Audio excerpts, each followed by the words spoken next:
Welcome back to the deep dive. Today, we're taking a deep and I think really necessary look at a culture whose historical footprint is just so much larger than their current profile might suggest.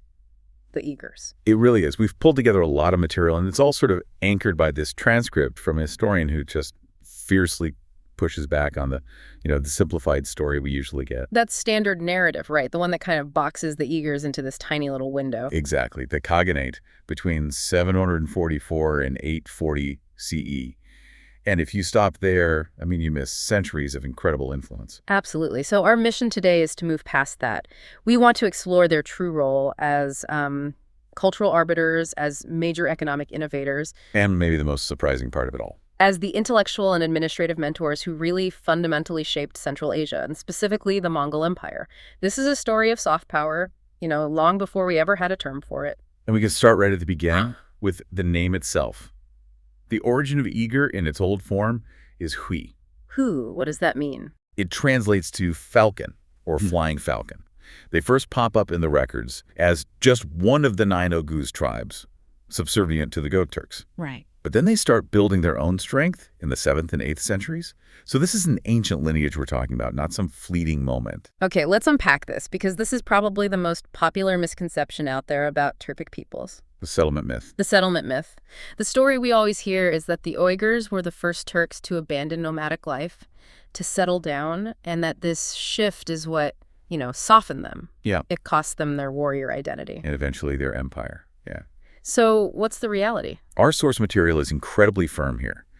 It basically says that the idea the Turks were ever purely nomadic is a massive misunderstanding, a betrayal of their history even. Wow.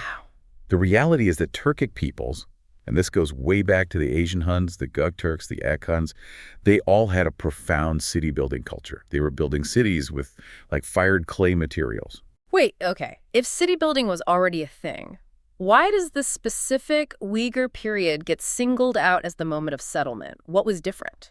It's about who is settling and why. While huge parts of the population were semi-nomadic, they called it konar gürser, moving with the seasons, all the established Turkish states still needed a center. A capital. A capital, exactly. Like Ötekin. The educated class, the bureaucrats, the elite, they always lived in fixed palaces and cities. So the ruling class was already stationary? That just makes sense logistically. But were these capitals actually sophisticated? Can we prove they weren't just, glorified camps? Oh, we can. You just have to look at the accounts of travelers. Yeah. A Byzantine envoy named Zamerkos visited the first Göktürk Khaganate, and he wrote that the palaces there were comparable to Byzantine ones. Comparable to Byzantium. That's what he said. And later, during the Uyghur period, a Chinese traveler, Hogan Gente, he just raved about the magnificence of the palace culture he saw. You don't just spontaneously develop that. It comes from a long, long tradition of urban life. That totally reframes their identity. So let's shift into the 8th century. How did they emerge politically from under the Gok Turks? Well, it was strategic. They were one of several groups, the Karluks and Basmals or others, that Tang China started to back. A classic divide and rule strategy. A classic. China used it to destabilize the Göktürk Khaganate as its power started to wane, and the Uyghurs were smart enough to capitalize on that. And they did that during a moment of huge internal crisis for China, the Anlushan Rebellion. Precisely. The Tang dynasty was almost overthrown. It was a massive crisis. The Uyghurs sent critical support forces to help put the rebellion down. And in return? They got massive guarantees from the Chinese, financial, political, you name it. And that directly sped up the final collapse of the already weak Gok Turks, allowing Moyenshur to formally establish the Uyghur Khaganate. Okay, so after Moyenshur, the real innovation starts to happen. They shift toward implementing a proper, centrally managed tax system. Why was that so hard for semi-nomadic empires to do? Mobility. It's always about mobility. If your wealth, your herds, your people are constantly moving between summer and winter grounds, how can a central authority possibly assess or reliably collect taxes? It's an administrative nightmare. A total sinkhole. Think about the Ottoman Empire centuries later trying to tax their own migratory Turkmen and Yureks. It's a constant struggle. So here's where the real nuance comes in.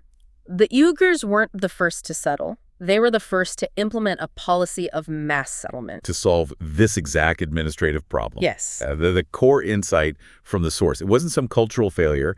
It was a pragmatic, state-driven political move. So it was about control. It was about building a modern state They were the first to massively encourage their nomadic population to adopt settled life, all to facilitate effective, centralized tax collection on their farms and their animals. It was all about the money. And that economic strength, in turn, let them pioneer a whole new kind of diplomacy. Not just military might, but what our source calls commercial diplomacy.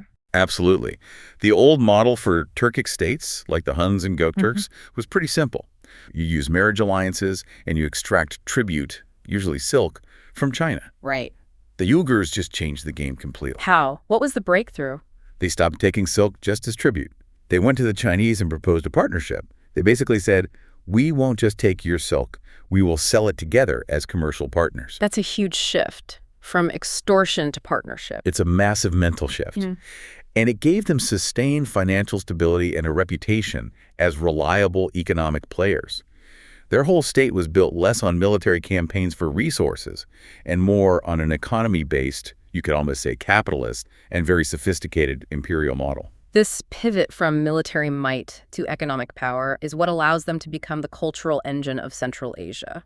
Let's go there now. Where was the heart of all this activity? It was along what's known as the Vaha, or the Oasis Belt to the south. You have these cities, Karabalasagun, Hotan, Kusa, Turfan. They became these unparalleled cultural hubs. And the location was key. The location was everything. Moving into the Vaha Belt gave them a warmer climate, which is perfect for agriculture, for human life. And it put them right at the center of the Silk Road. They became the central exchange point for everything: commerce, ideas, culture. And by the 9th century, Turfan, the sources describe it as something almost unbelievable, a truly global melting pot. It was an astonishing cultural accumulation. The source says that almost every major Asian nation was present and living side by side. Not just passing through as traders. No, living there. Koreans, Japanese, Tibetans, Chinese, various Turkic groups, Tokhars, Sogdians, even Mongols. It was this incredible synergy. And with that kind of diversity comes religious diversity. Naturally, Turfan was literally called the City of Temples. You had thriving communities of Nestorian Christians, Manichaeans, and Buddhists, all with their own active places of worship, all at the same time. Okay, let's get to let's call it a provocative claim in our source material, the one about paper and printing. Yes. This is where the source really throws down the gauntlet. It's a big one. It is. It argues that the Uyghurs invented the printing press, the matbaa, before the Chinese. Okay. Wow. Printing press before China. That runs counter to, every standard history book. For our listeners, how does the source qualify this? Is it about when it was invented or the type of technology? The source really focuses on the sheer scope and sophistication of what's been found. While woodblock printing existed in China, the Uyghur application of it seems to suggest an earlier, or at least a much more widespread, adoption of printing technology for mass cultural and religious use in their own script. And the proof for this is in the Berlin Turfan archive. That's the main repository, yes. That archive has something like 11,000 decorated, handwritten Uyghur Turkish manuscripts. And these aren't crude. Right. They show incredibly advanced paper and printing tech, often combined with really high-level calligraphy and illumination art, what they call TSIP art. Which brings us to their artistic influence. It wasn't just art for art's sake, was it? It was functional. It was fundamentally a tool for communication. You have to remember, most of the population couldn't read. So the wall paintings, the fricks, and the miniatures in their temples were essential. They were visual propaganda. Conveying religious stories, state decrees. Exactly. And this artistic tradition, specifically the style of miniature painting, it laid the indispensable groundwork that later travels through the Seljuks to the Ottomans and heavily influenced Iranian miniature art. It's a legacy that shapes the entire Islamic tradition of book art. So they developed this incredibly sophisticated cultural and economic model. How does it spread across Eurasia after their first khaganate breaks apart? The answer, ironically, is through the very empire that conquered them. That is the key transition. Yeah. They become influential by becoming the administrative and cultural backbone of the expanding Mongol Empire. How did that happen? When Genghis Khan founded his empire, the Uyghurs of a city called Beyşbeluk were the first major Turkic group to submit to him willingly. And because of their immense cultural capital, Genghis Khan treated them with huge respect. He reportedly called them the princes of the Mongols. Princes of the Mongols, that's an incredible status for a conquered people. How did that translate into actual power? It meant they became the teachers. The Mongols were brilliant on the battlefield, but they were nomadic. They didn't have the systems for complex administration or record keeping. So the Uyghurs stepped in. They step in. They served as teachers and advisors for Genghis Khan's own sons. They implemented their systems of writing, their postal culture, their state diplomacy, their methods for writing imperial decrees directly into the Mongol courts. So the Mongol expansion was really a two-part phenomenon. It was a military conquest. That also acted as a vehicle for spreading Uyghur cultural and administrative systems across the known world. Exactly. The later Mongol domains, the Ilkhanids in Persia, the extensions into the Caucasus and Anatolia, they were all being governed and administered using systems that were first developed in small Uyghur cities like Kusa and Turfan. Let's talk about the specific script they brought, the Uyghur script. Why did it become so central? The script itself was an innovation. It was derived from the Sogdian alphabet, which is often called a highly commercial script. Why commercial? What made it so good for business? The Sogdians were the great traders of the Silk Road. Their script was adapted for writing quickly and legibly, which made it perfect for bureaucracy and commerce. So the Uyghurs adopted this practical script, but read it with Turkish grammar and pronunciation, and eventually replaced the older, more cumbersome Göktürk runic script. And because the Uyghurs were already masters of paper and printing. It spread like wildfire. It became a vital shared script, almost an early common alphabet, all across Central Asia. It shaped later languages like Chagatai Turkish, and it was used right alongside Arabic and Persian well into the 15th century. So given this profound 700-year-long influence, why is so much academic work focused only on that initial Khaganate that ended in 840? Why is the later Kusa Khaganate, which lasted until the 15th century, so often just ignored? That is the great lament of our source material. The focus on that short early empire just creates this massive black hole in our understanding of Eurasian history from the 9th century on. The source suggests it could be political or maybe just difficulty accessing sources, but whatever the reason, the story is left half told. Let's briefly touch on religion, because that's another area that gets simplified. Our source makes a crucial point. The religion of the court was not always the religion of the people. Absolutely not. Bogu Khan's adoption of Manichaeism was, at its heart, a political move, an alliance with the wealthy Sogdians. But it was very short-lived, only about 70 years. And it faced resistance. Intense resistance. We have records of a figure named Tuna Tarkan Bakan killing Bogu Khan and 2,000 Sogdian Manichaean families to try and restore the old beliefs. As the source notes, for any new faith to really take hold, you need about 3 generations. Manichaeism barely lasted 1. And even centuries later, the adoption of Islam was uniquely slow in their lands. It was remarkably late. You had the neighboring Karahanlids adopting Islam in the 10th century, but the Uyghurs just kept their mosaic of faiths, Buddhism, Nestorianism, and they just kept trading peacefully with their new Muslim neighbors. So no religious wars between them? No. It highlights a key principle of that era. Turkic states generally did not wage jihad against one another over different faiths. The full Islamization of the Uyghur region didn't happen until the 14th, even 15th centuries. That complexity is so important to remember. Finally, the source brings us to the contemporary situation in East Turkestan, the human element of all this. Yeah, and it's handled very carefully. The source reminds us that the people suffering today are the descendants of these historic groups, and also notes that the population includes other Turkic peoples like Kazakhs, Kyrgyz, and Uzbeks.